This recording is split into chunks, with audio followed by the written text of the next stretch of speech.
Have you ever played a sim racing title and whenever you're in the racetrack or in a race setting, things just seem to sneak up on you?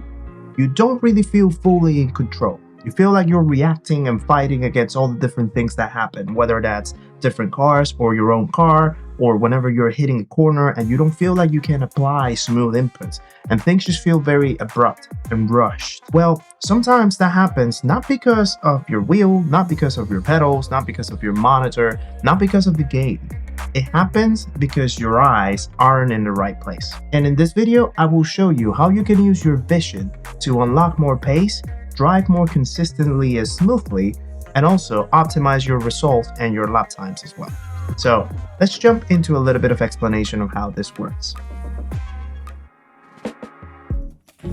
So in sim racing, there are a few concepts that you need to be aware of in order for you to really optimize and maximize your potential when you drive. The first one is input lag. Now, input lag refers to the amount of latency or delay that you're gonna encounter whenever you see something and whenever you do something respective to what you see. Now, whenever you're in a sim racing environment, that is in a track, in a time trial setting, or in a race setting, and you are just with your setup, you have your own rig, you have your pedals, your wheels, you have your console, you have your monitor.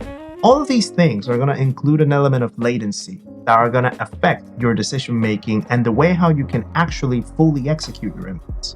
Now, you got to remember, everything around here is about signals. Your console has the game, or your PC has the game. That is sending a visual signal, whether that's audio or video, to your monitor. And based on what you see on that monitor, you also have your pedal, your wheel, your pad, and all of these things are the main things, the main tools that you use to apply an input. But that input sometimes comes with a little bit of a delay because that is also signals that are generated towards the console or the PC where you play the game at. So all of these different things mix up and create a slight latency in terms of what you perceive at the time that you see it through your eyes and the time that you execute something in the track. Sometimes you may feel like you are braking at the right braking marker, but all of a sudden it feels like you're overshooting the corner, or you're having a lot more apex speed than you should.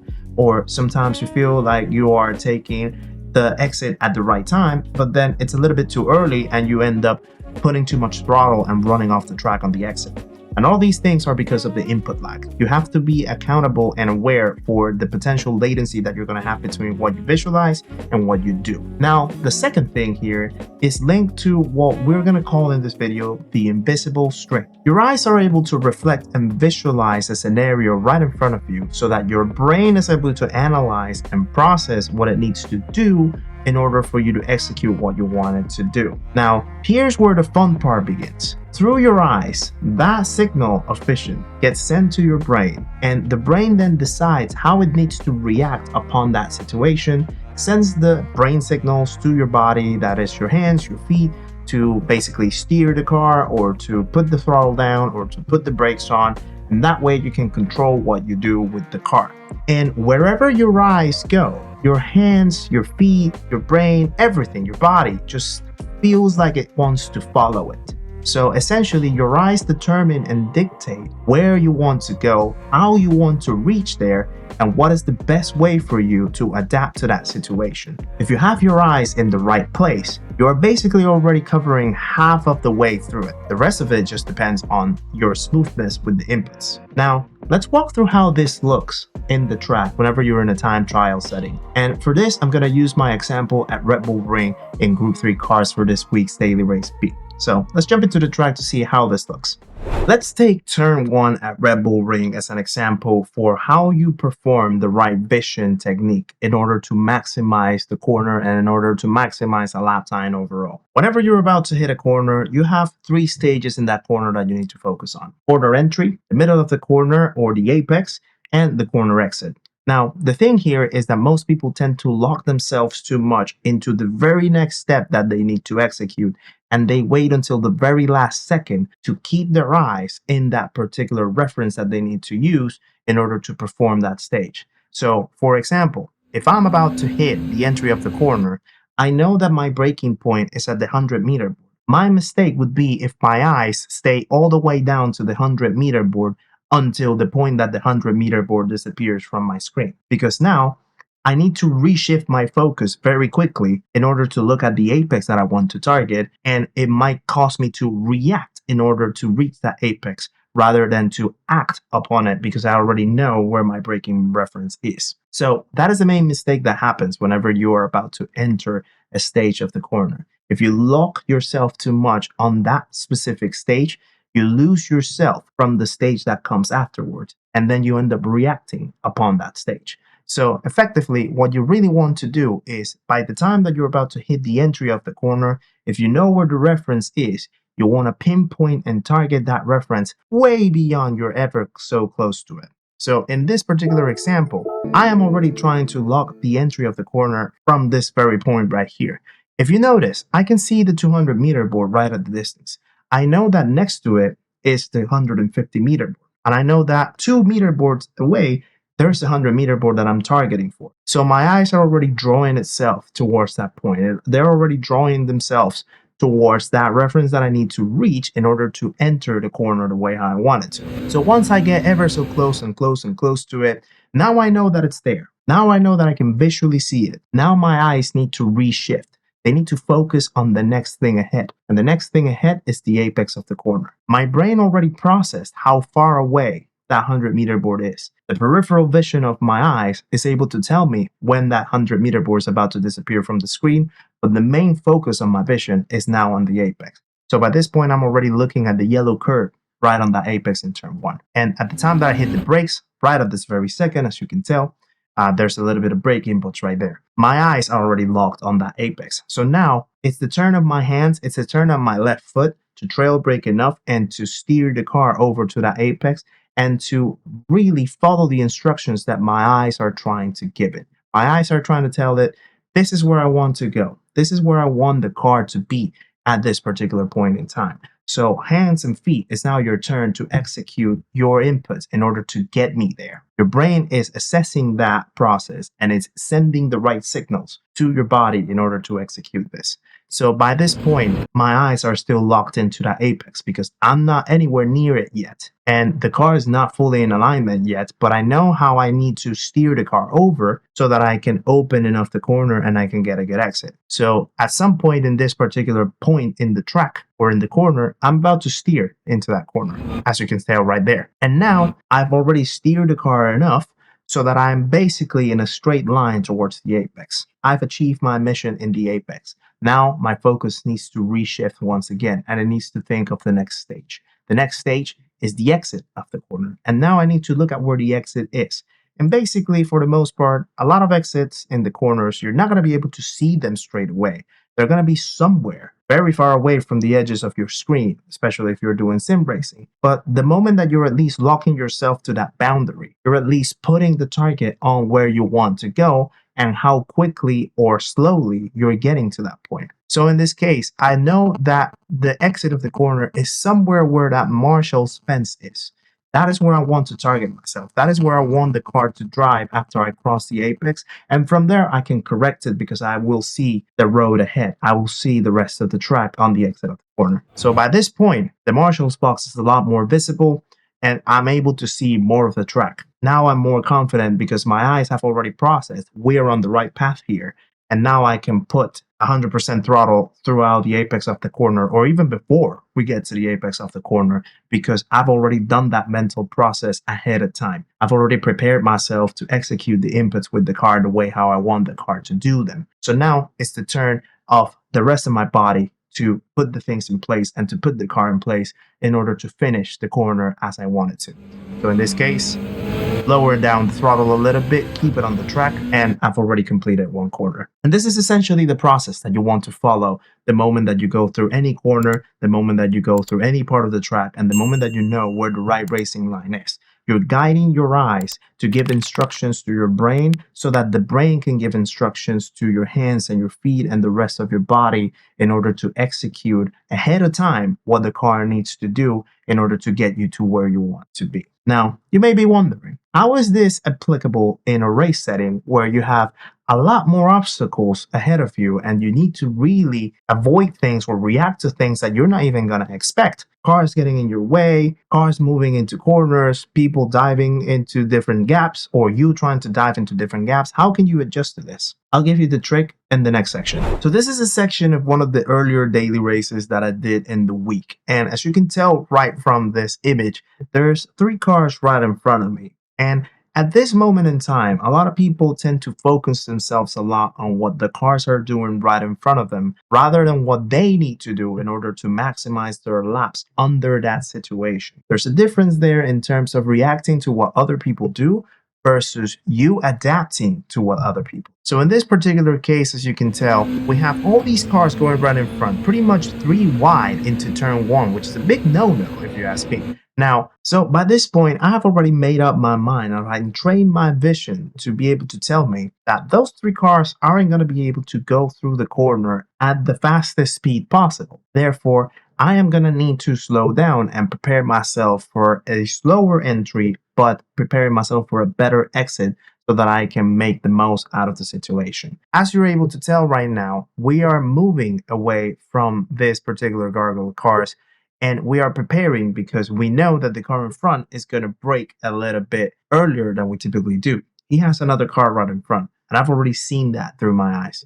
And I cannot brake at my typical 100-meter board braking marker because I have a little bit of overspeed compared to these cars. So I need to let go and I need to release the brakes and start braking a lot sooner than these cars are doing, because that way I can prepare myself for a better exit and to optimize the situation.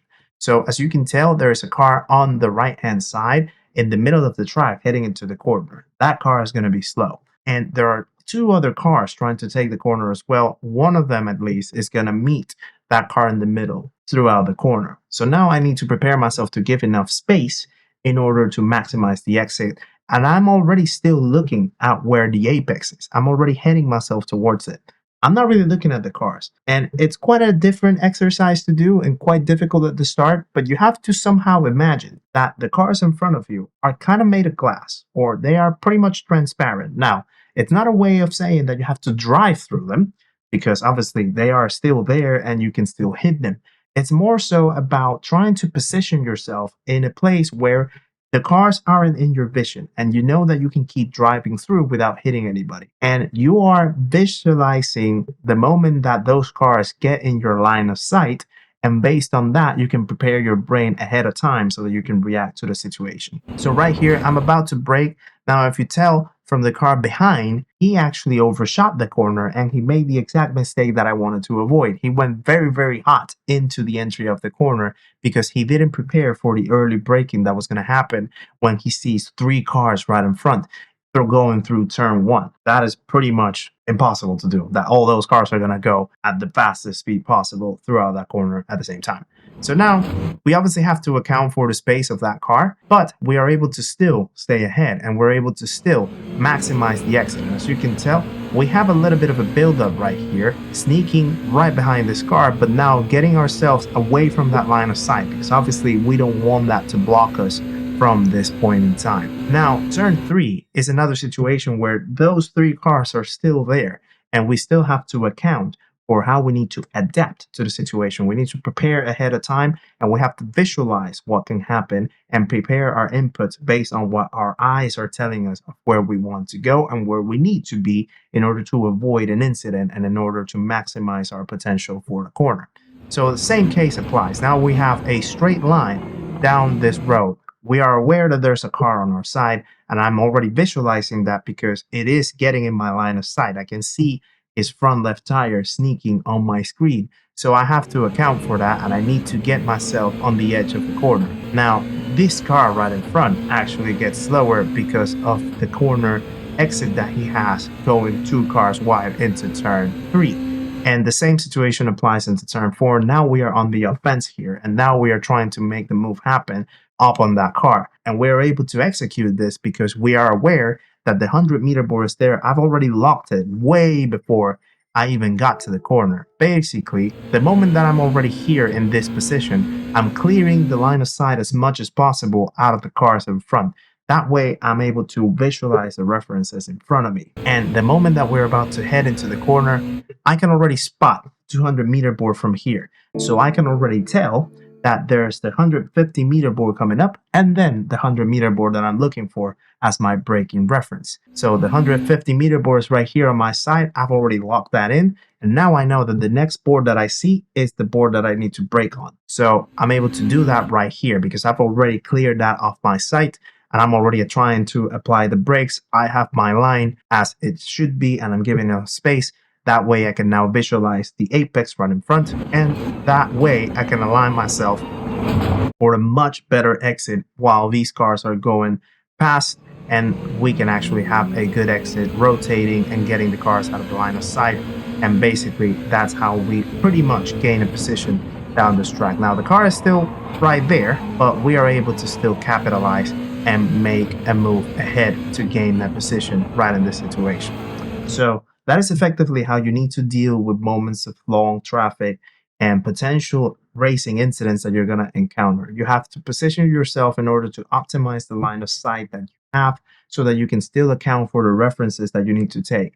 And you need to be aware of how different variables can adapt those references. If you have a lot of cars right in front of you, you can't brake at the exact same braking marker. You have to notch it back probably a car length if so. You have to also account for the different racing lines that you may have to take, especially if you're going side by side with other cars.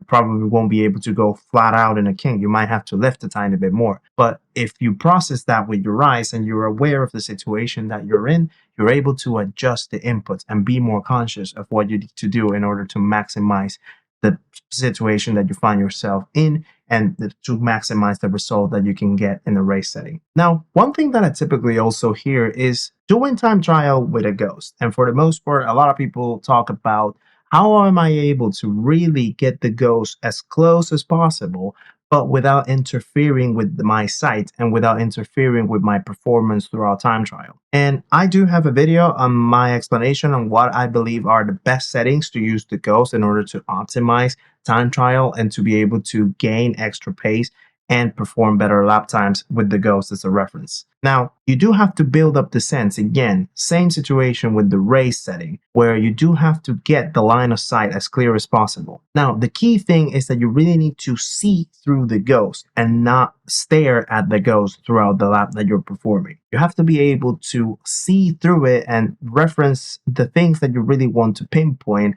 in order to maximize your performance in the lap. You want to see still your references, you want to see still your racing lines, you want to see your apexes, all through the ghost, and you have to train your eyes in order to be able to do so. Now, if you stare at the ghost, you're going to lose sight of what's ahead and what you really need to do in order to stop reacting and actually start acting upon. And yes, there is a sense of the ghost actually helping you in order to get better lap times.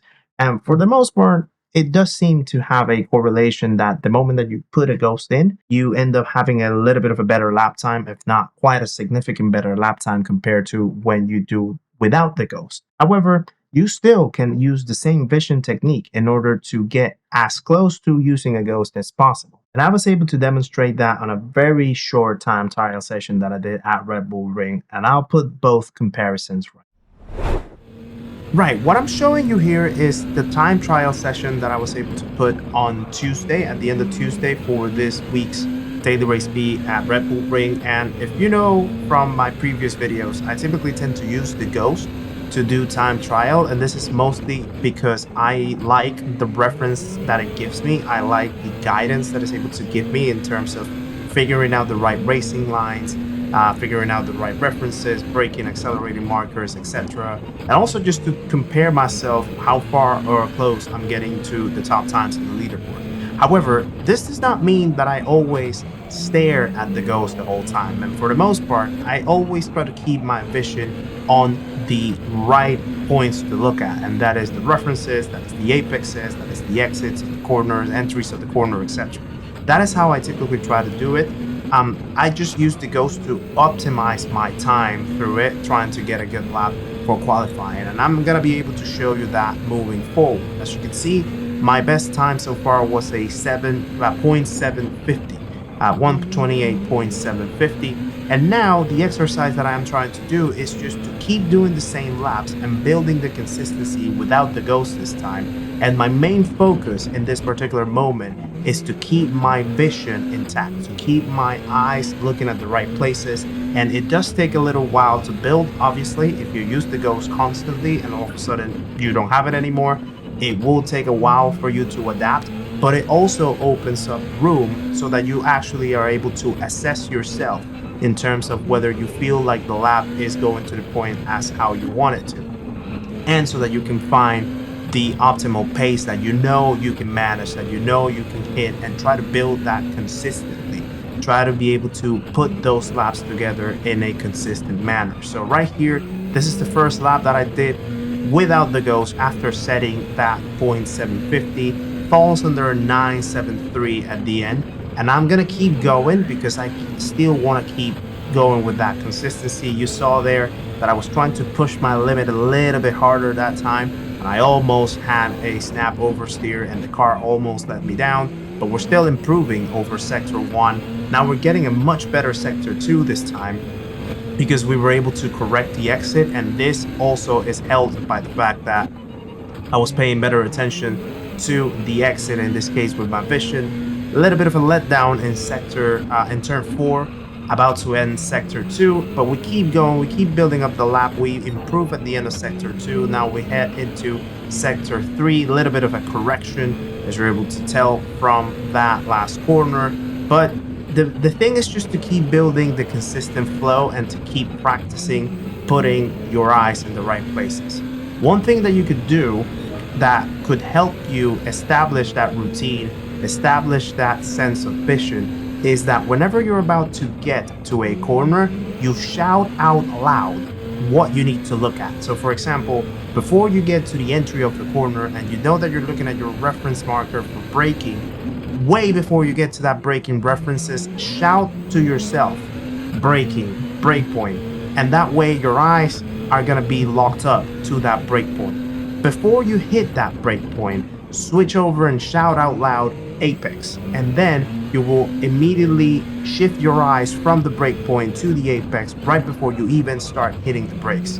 And once you know that you're about to hit your apex, immediately shout out exit and then look at where the exit is and adjust yourself to prepare for the exit of the corner. That way, by shouting it out loud, you're basically giving your brain that muscle memory, if it makes sense, so that you're able to put your eyes in the right places.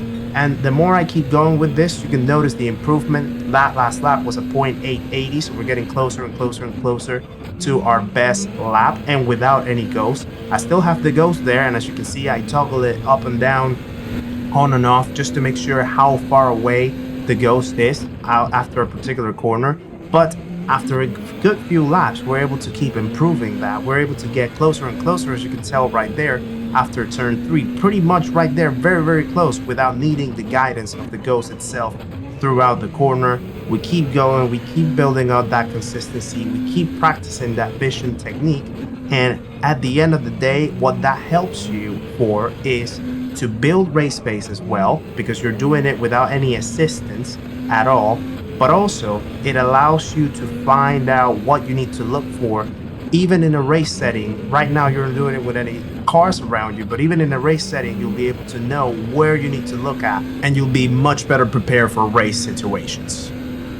So the key thing is for you to really train your vision and look at the right things in order for you to make driving feel flawless and smooth. You really want driving to be a one-shot sequence. You don't want to be reacting to every situation that you find yourself in. You don't want to be reacting to every corner. And in order to stop reacting, you need to train your eyes to put them at the right place in order to guide your body and your hands and your feet to do the inputs that they need to do to guide the car to where you want it to go. Hopefully this video proves helpful to you, and let me know in the comments if you put these tips into practice and how they are able to help you. Like this video if you enjoy this type of content, and let me know in the comments also what else would you like me to cover in terms of racing tips and tricks, and I hope to see you on the next video. Subscribe if you haven't already, and thank you very much for watching.